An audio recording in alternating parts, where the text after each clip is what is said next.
Sama-sama tayong magiging Saksi!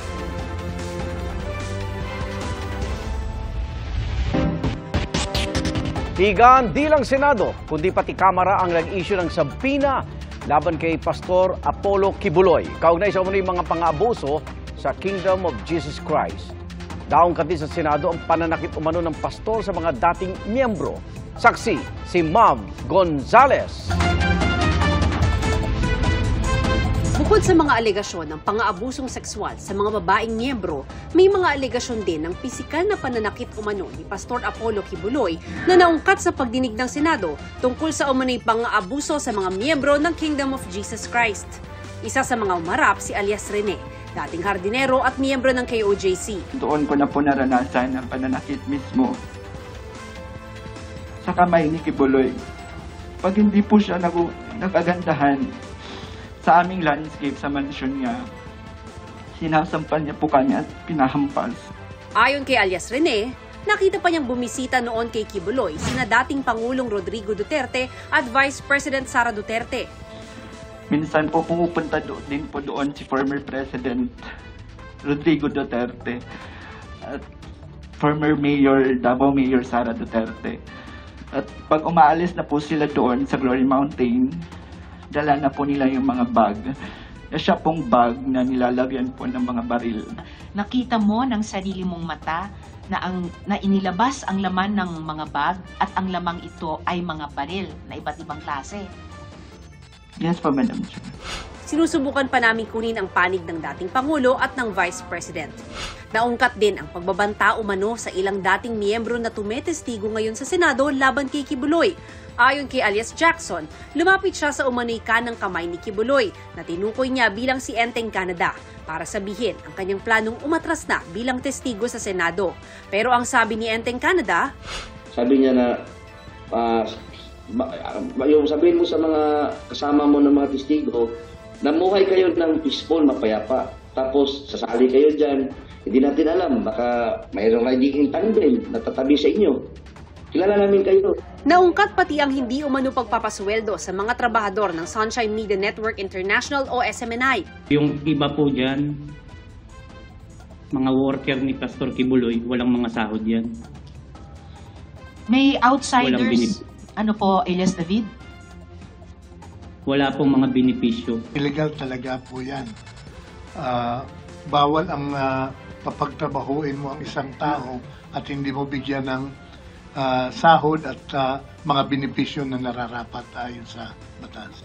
Hindi po ba ito in fact human trafficking? Kasi parang indentured slavery na ito eh. Lumalabas, SMNI is engaged in human trafficking. Given the set of facts po na present ni alias Rene, maaari po siyang pumasok sa definition ng trafficking in persons under sa law natin, and it may be considered as trafficking for labor exploitation. Sinusubukan pa naming makuha ang panig ng SMNI. Pero sabi ng isang abogado na miyembro rin ng KOJC, volunteers at hindi empleyado ang full-time workers. As full-time miracle workers of the Kingdom of Jesus Christ, because this is a religious organization, a corporation soul, so we don't have salary, and what we call them honorarium, Madam Chair. Our salary... Honorarium po, yes, attorney, na honorarium. 200 to 300 pesos a week, depende sa mood ni Pastor. It ranges to, we cannot give you the exact, like 3,000, 4,000, 5,000. It depends every week upon po. the salary. It depends upon the ministry that was entrusted to you. Inimbitahan na sa susunod na pagdinig ang mga inakusahang miyembro ng Kingdom of Jesus Christ at SMNI. Sa kabila ng mga imbitasyon ng komite kay Kibuloy, 2 beses na siyang hindi sumipot sa pagdinig. Kaya ngayon, nag-issue na ng sabpina ang Senado. Ang sabpina, it's stronger than an invitation. Kailangan sundin niya, i-heed niya yung sabpina. The committee always gives a fair hearing. May sabpina na rin para sa kanya ang Kamara para sa pagdinig nila sa March 12. Irerekomenda rin ng Department of Justice na isyuhan siya ng Immigration Lookout Bulletin Order. Base sa impormasyon ng Immigration, nasa Pilipinas pa raw si Kibuloy na sinisika pa namin makuha ang pahayag. Pero dati niyang sinabi na hindi siya dadalo sa pagdinig at haharap lang sa korte kung may reklamo. Para sa GMA Integrated News, ako si Mav Gonzales, ang inyong saksi. Tinanggi ng ilang senador na may nalalaman silang hakbang para palitan si Senate President Juan Miguel Zubiri. Ayon naman kay Zubiri, pinauubaya niya ang pagpapasya sa kanyang mga kasamahan. Nagbabalik ang saksing si Mav Gonzalez. Noong isang linggo pa raw naririnig ni Senate President Juan Miguel Zubiri ang alingas-ngas para raw palitan siya bilang leader ng Senado. There's a concerted effort to discredit the Senate. Pero sabi ni Zubiri, ipinauubaya na niya ang lahat sa kanyang mga kasamahan. I serve at the pleasure of my colleagues. I am extremely honored to serve at the pleasure of my colleagues. I leave it to the wisdom of my majority. Hindi sinabi ni Zubiri kung saan niya narinig ang alingas-ngas, pero si Senador J.V. Ejercito may hinala. Meron tayong hindi pinagkakasundo sa House. Divide and conquer siguro para dahil babanggaan yung dalawang house, dalawang houses. So, hindi malayo na talagang magkakaroon na naman. Tinanggi ng ilang majority senator na may alam silang planong palitan ang Senate President. Yung timing medyo off, talagang we're all solidly behind our inspirational leader, Senator Mig Zubiri, and we feel na walang mas deserving at this point.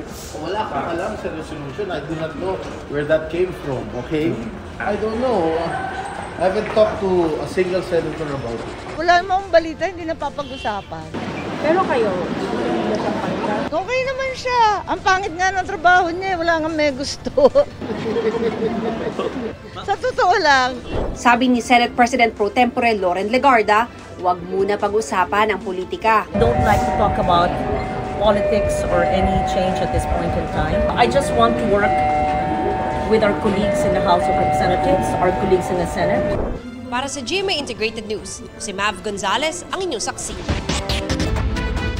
Inihain na sa Kamara ang bersyon nila ng panukalang nagtutulak ng pag-amyenda sa ilang economic provisions ng 1987 Constitution. Ayon kina House Majority Leader Manix Dalipe at Senior Deputy Speaker Aurelio Gonzales Jr., yan ang resolution of both houses number 7 na pareho lang ang laman sa resolution of both houses 6 sa Senado. 3 probisyon ang sisingitan ng katagang unless otherwise provided by law para bigyan daan ng pagluluwag sa mga dayuhan pagdating po sa mga sektor ng public utilities, basic educational institutions at advertising. Sa ngayon, pinag-aaralan ng Kamara na magpulong bilang Committee of the Whole para po mapabilis ang proseso.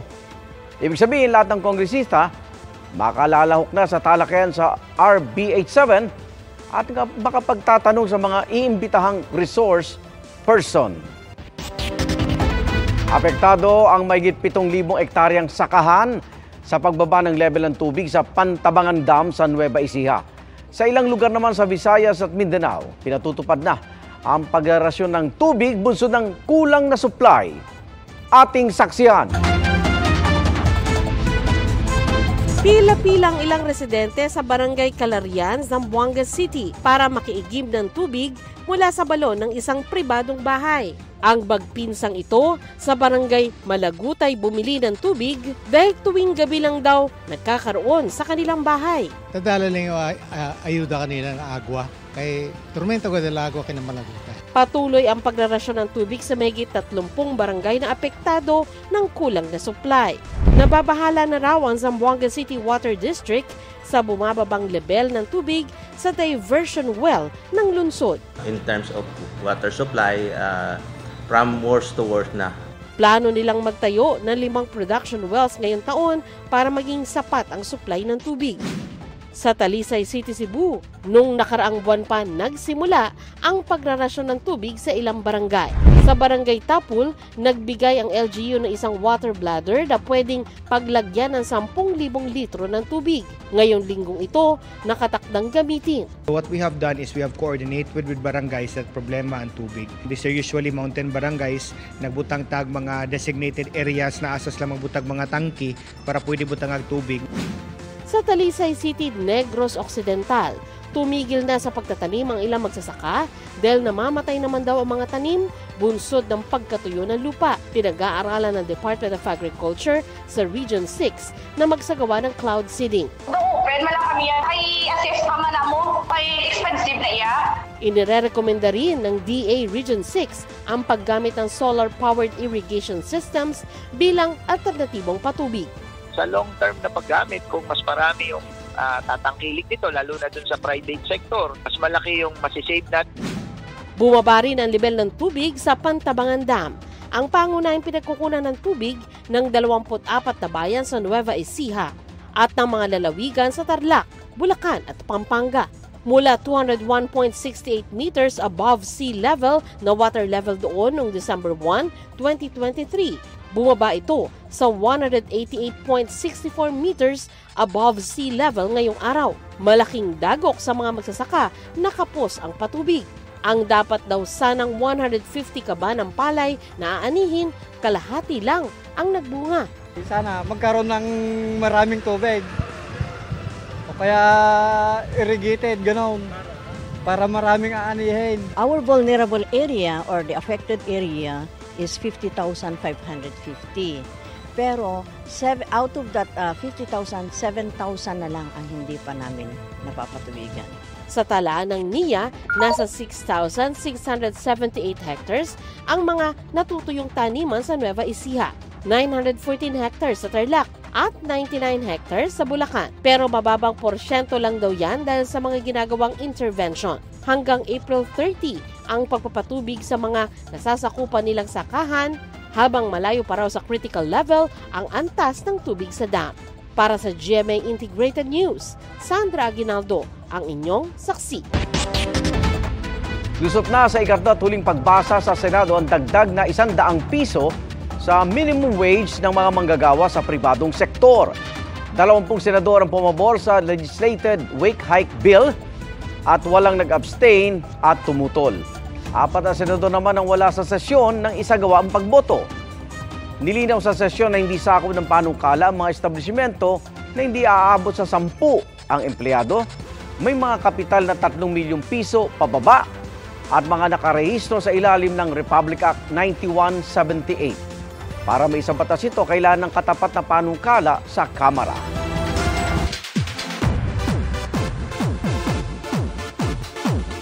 Igan, 2 major awards ang nakuha ng film singer na si Olivia Rodrigo sa People's Choice Awards. Big winner naman ang pelikulang Oppenheimer sa BAFTA Awards. Ating saksiyan. And the BAFTA goes to... Oh, I can read it. Oppenheimer. Big winner ang pelikulang Oppenheimer sa British Academy of Film and Television Arts o BAFTA na itinanghal bilang Best Film. Christopher Nolan. Ang direktor nitong si Christopher Nolan, waging Best Director. Thank you for letting us all take on something quite dark and seeing the potential in that. Cillian Murphy. Best Actor ang bida nitong si Cillian Murphy, habang Best Supporting Actor naman si Robert Downey Jr. Ang Oppenheimer na 3-hour epic film na tumatalakay sa kung paano ginawa ang atomic bomb noong World War II, nakuha rin ng Best Editing, Best Cinematography at Best Original Score. Best Actress naman si Emma Stone para sa pagganap sa gothic comedy film na Poor Things. Thank you so much to BAFTA for this. This is really a huge honor. Nakakuha rin ito ng 4 major awards. Sa 49th People Choice Awards naman, humakot ang pelikulang Barbie. Nanalo itong Movie of the Year at Comedy Movie of the Year. Female at male movie stars of the year naman ang mga bida nitong sina Margot Robbie at Ryan Gosling. Nanalo ng Movie Performance of the Year para kay America Ferrera. Show of the Year ang Grey's Anatomy. Male TV Star of the Year si Pedro Pascal para sa Last of Us. Si Selena Gomez ang Female TV Star of the Year para sa Only Murders in the Building. At TV Performance of the Year si Billie Eilish for Swarm. K-pop represent naman sa music categories. Male Artist of the Year si Jungkook, habang the Group Duo of the Year ang Stray Kids. Nakuha ng Filipino-American na si Olivia Rodrigo ang Song of the Year para sa single niyang Vampire at Album of the Year para sa Guts.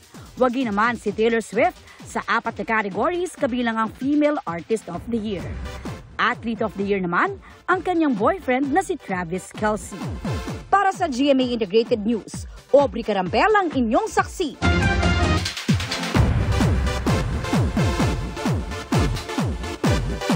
Hindi man niya kapiling ang ARMY, masaya pa rin ipinagdiwang ni J-Hope ng BTS ang kanyang 30th birthday. Sa kanyang IG, nag-share si Hobie ng ilang larawan kabilang dyan ng heart shape, chocolate cake at isang banner mula sa Army. Nakasama niya rin sa celebration ang ilang kaibigan sa military. Kasabay ng kanyang birthday, nirelease ng kanyang label na Big Hit Music ang teaser ng kanyang documentary na Hope on the Street.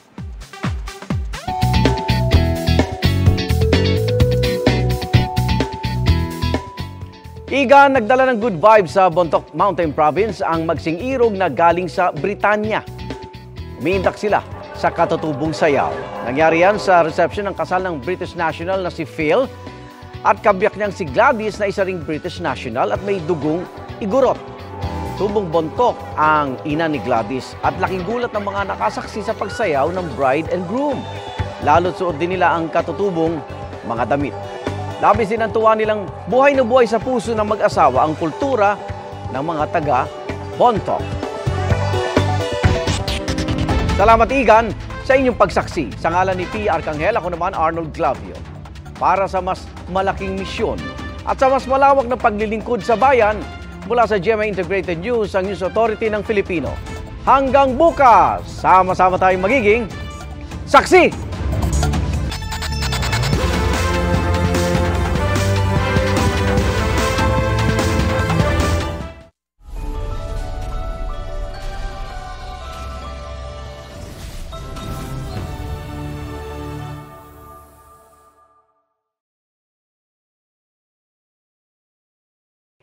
Mga kapuso, sama-sama tayong maging saksi. Mag-subscribe sa GMA Integrated News sa YouTube at para sa mga kapuso abroad, samahan niyo kami sa GMA Pinoy TV at sa www.gmanews.tv.